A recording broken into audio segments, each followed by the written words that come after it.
Hello friends, நம்ம favourite சீரியலில் அடுத்து என்ன சுவாரஸ்யமாக நடந்துச்சுன்னு பார்த்தீங்கன்னா, நம்ம இனியாவுக்கு வந்து அழகான ஒரு வளகாப்பு ஃபங்க்ஷன் நடத்துகிறாங்க. யார் யாருப்பா வளகாப்பு ஃபங்க்ஷன் வந்துருச்சா, இப்போ அந்த அமுதா அதை நடத்த விட மாட்டாளே அப்படின்னு பார்க்குறீங்க. அதுதாங்க இல்லை, இதில் தான் பயங்கரமான ஒரு ட்விஸ்டே இருக்குது.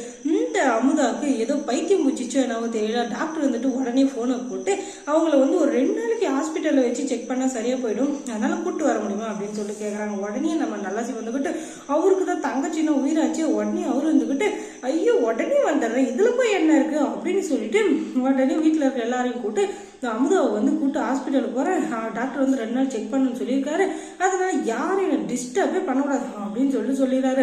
ஐயோ இது நல்ல சான்ஸ் ஆச்சு, 2 நாள் இவ தொல்லை இல்லாம சந்தோஷமா இருக்கலாம்ப்பா அப்படின்னு சொல்லிட்டு கௌரி இருந்துக்கிட்டு பயங்கரமா இன்னொரு பிளானை போட்டுறாங்க. அது என்னன்னா, யாழ்னி இங்க வாயே உங்ககிட்ட ஒரு விஷயம் சொல்லணும் அப்படின்னு சொல்லிட்டு சொல்றாங்க. என்னவா இருக்கும் அப்படின்னு சொல்லிட்டு கேட்டா வேற ஒண்ணும் இல்லைங்க, அது ரொம்பவே த்ரில்லாவும் பயங்கரமாகவும் இருக்கு.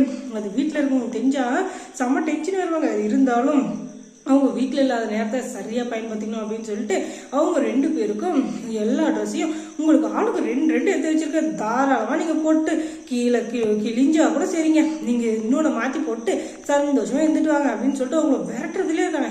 என்ன நீ எப்போ பார்த்தாலும் என்ன விரட்டுறதுலேயே இருக்க, என்னதான் உன் பிரச்சனை அப்படின்னு சொல்லிட்டு கேட்டால் ஐயோ இல்லைங்க அமுதம் முக்கியம் இல்லைங்க அதனால தான் அப்படின்னு சொல்லிட்டு அவங்க 2 பேரும் முதல்ல வீட்டை விட்டு தோத்துறாங்க. அதுக்கப்புறம் இனியாவுக்கு வந்து வீட்டில் ஒரு பிரச்சனை, நீ வந்தாதான் சரியாகும் வாமா அப்படின்னு சொல்லிட்டு கௌரி இந்த ஃபோனை போட்டு சொல்ல அப்படி படப்படன்னு வந்துட்டு இருக்காங்க. நம்ம இனியா ஐயோ அத்தை என்னாச்சு அப்படின்னு சொல்லிட்டு சொன்னா, இனியா வந்துட்டியா ரொம்ப சந்தோஷம், முதல்ல யாழ்னி கூட உள்ள போ அப்படின்னு சொன்னா யாழ்னி வந்து ஒரு பட்டு புடவை எடுத்து கொடுக்குறாங்க, அதை எடுத்துட்டு கட்டிட்டு வா அப்படின்னு சொல்லிட்டு அவங்கள கண்ணை மூடி கூட்டிட்டு வராங்க. அது ஐயோ என்னாச்சு தெரியலையே, என்ன சர்ப்ரைஸா அப்படின்னு சொல்லி கேட்டா, சர்ப்ரைஸ் தான் உனக்கு தான், இப்ப என்ன வேணும் உனக்கு, கூட்ட வரமாட்டியா அப்படின்னு சொல்லிட்டு யாழ்னி திட்ட ஐயோ அக்கா கோவப்படாத கண்ணு பின்னாடியே வரங்க, நீ அக்கா கோவப்படுற அப்படின்னு சொல்லிட்டு 3 பேரும் ஆளுக்கு வராங்க. ஹாலில் வந்து கண்ணத்தை வந்து பார்த்தா ஒரே குஷி தாங்க நம்ம இனியாக்கு. அப்படி என்ன குஷின்னு பார்த்தீங்கன்னா, சீரு சேலத்தி தட்டு வரிசை எல்லாத்தையும் எடுத்து அடுக்கி வச்சிருக்காங்க. அதில் ஸ்வீட்டு பலகாரம் பழம் அப்படி இப்படின்னு 108 வகையாக வச்சிருக்காங்க. அதை பார்த்தா அவங்களுக்கு ஒரே சந்தோஷம்.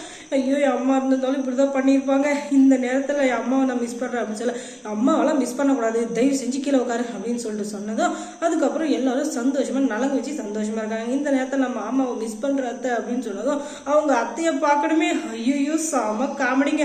அவங்க மாமாவோட வேஷத்தை போட்டு வந்து அத்தை மாதிரியே இல்லாத மாமா மாதிரி ஆசீர்வாதம் பண்றாங்க, நீ நல்லா இருக்கணுமா அப்படின்னு சொல்லிட்டு. அதுக்கப்புறம் என்ன அந்த நாள் ரொம்ப ஃபன்னியாகவும் ரொம்பவே சில்லியாகவும் போயிட்டு இருக்கேன். அதுக்கப்புறம் இனியா சீரியல்ல என்ன சுவாரஸ்யமா நடந்திருக்கும் நீங்க தெரிஞ்சுக்கணும்னா நம்ம சேனலை முதல்ல சப்ஸ்கிரைப் பண்ணுங்க, அதோட பக்கத்தில் இருக்க அந்த பெல்